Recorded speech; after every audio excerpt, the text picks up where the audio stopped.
Like, I get so blown away when people are like, oh yeah, I don't watch movies much. And it's like, you have a fucking phone.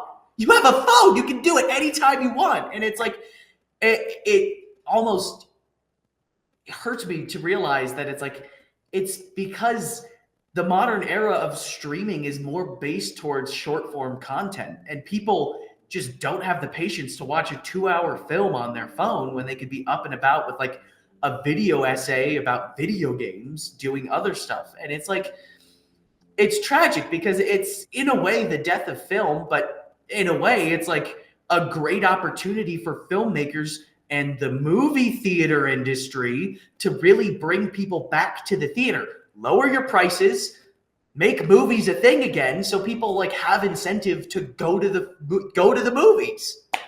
Well, and that's sort of the other argument, though, and this was ages ago, where Steven Spielberg, Martin Scorsese, and even George Lucas were talking about. I'm sure there were others, but those are the ones I like.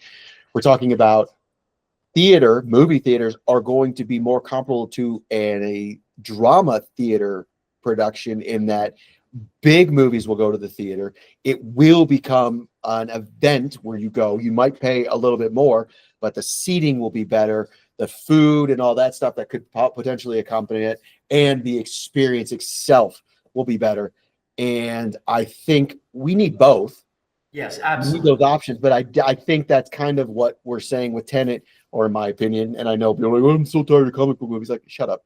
The bigger comic book movies, the Star Wars movies, those I think need to be seen on a big screen. And I'll even go to, I joke about this all the time, but it's not entirely true. I don't like watching subtitled movies in my house for a lot of the reasons I just said. But if I'm in a movie theater watching it, my attention is 100% on the screen. So if there's subtitles, it's a foreign film, I have no problem watching it. And I legitimately have seen a lot of fantastic foreign films. It's just me being at home, I can't give it the full focus. So if there's something that I'm supposed to read and I didn't see it, it's like, well, great, now I didn't see that part of the movie. Whereas like Train to Busan, there's not a lot of dialogue, so it's okay. I saw the devil, not a lot of dialogue. We're doing all right. I can see that being the case. They definitely predicted that very well, because it's become almost like going to see a play where it's like, oh, let's all go get ready to go to the movies. Yes. But I miss going to the movie theaters with my friends is like a fun sit down experience, because that is part of what plays once were, going with your friends to watch people perform on stage. And there's nothing wrong with the change. I do think it is a wonderful way to finally have people see a film as like high art, because the way I look at it is there is no distinction between sitting down and watching a movie, reading a book, or playing a video game. They are all the same thing. You are intercepting art, and you are not doing anything productive towards work, but you are being productive towards a creative art.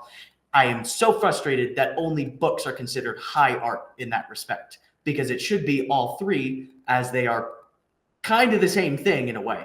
Movies are just a watched version, and video games are an experienced version. I'm getting way too philosophical with this. It's just, I don't know. I miss going to the theater with friends and doing that. And I love that it's become a high art event, so to speak, and that we can go to a movie theater. There'll be recliners and it'll be like, ooh.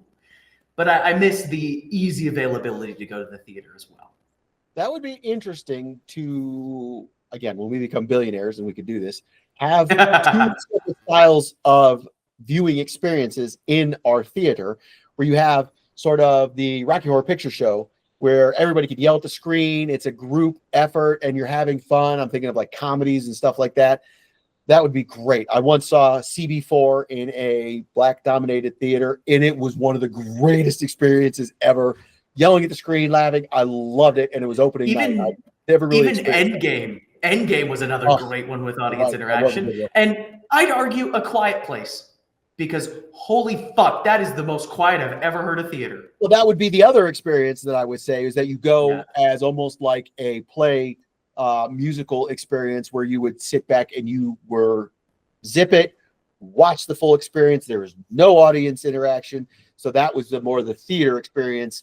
I would be curious to have both of those available to me. And you knew going in, you're going this way or you're going this way. Because I can't stand when you go to see a movie and then everybody's yelling and like, shut up, or talking, like trying to watch the damn movie. Exactly. I think that's great. And I'd love to see a lot more musicals with like sing alongs where the entire audience can sing along.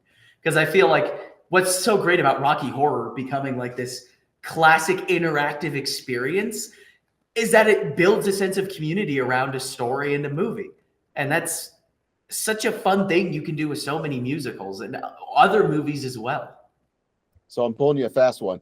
Oh, dear. Why did we start this segment?